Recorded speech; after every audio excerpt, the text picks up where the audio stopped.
This is Doug Bandow of the Cato Institute. Relations among the US, China, and Russia have gotten quite complicated of late, especially after the Russian invasion of Ukraine. All of these countries have long relationships with each other, and they've changed dramatically over time. It's vital that the US, Russia, and China find ways to work together, find cooperative areas, even as they disagree over fundamental issues. Now, this is going to be difficult with Russia. On the other hand, from an American standpoint, the connections with Russia were never as great as with China.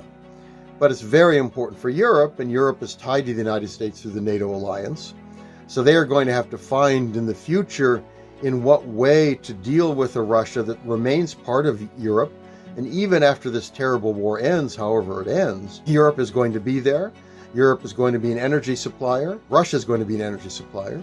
Europe is going to be finding it difficult continually for quite some time to find energy elsewhere. And if one wants to improve the status of human rights in Russia, it's very important for Europe and the United States to remain engaged with Russia. As for China, China and the United States are very, tied together, very much tied together economically, and have an awful lot at stake in a relationship that basically brings together the two most powerful, the two most important, the two largest economies, on Earth. And this is very important for them to find a way to work together. And again, it's going to require diplomacy and sacrifice on both their parts to decide what are the red lines for each other, what are the fundamental interests that might clash, where are areas to work together. And what's important here, I think, is to try to find positives and not just negatives. Because China and Russia are likely to find out over the longer term that their relationship, built on antagonism towards the United States, itself is going to be rather limited, in that that's a fairly weak foundation, upon which to build a relationship. And they themselves, to have a better relationship, are going to have to look for positives, and are going to have to find a way to work together and perhaps solve some of those, at the moment, unresolved historical conflicts.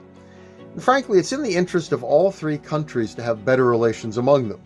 It's very easy to look at this as kind of winner take all.